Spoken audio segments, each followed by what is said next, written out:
Welcome to my channel. I'm your host GL, and today's video is packed with easy exercises about magnetic particle test. Which of the following is not a key component in magnetic particle testing equipment? A.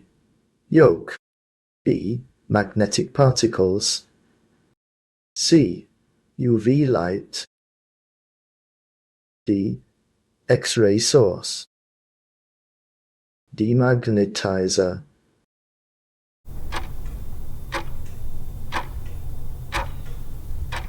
The correct answer is D. X-ray source.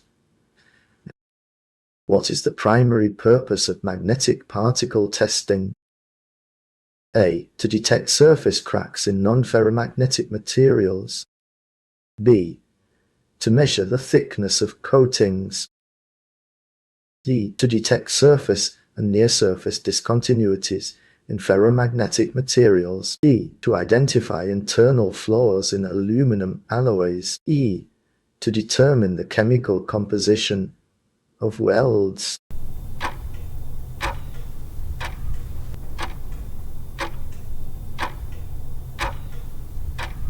The correct answer is C. To detect surface and near-surface discontinuity.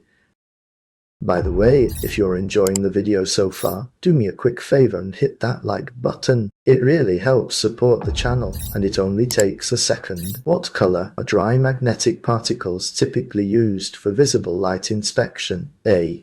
Black or red. B.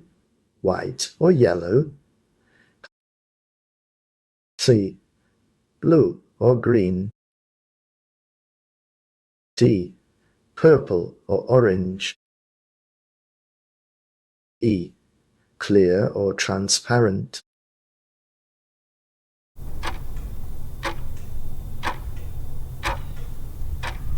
The correct answer is A. Black or red.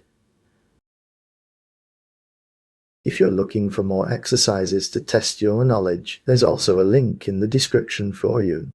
Thanks for sticking around till the end. If you enjoyed the video and want to see more content like this, make sure to hit that subscribe button. Thanks for watching.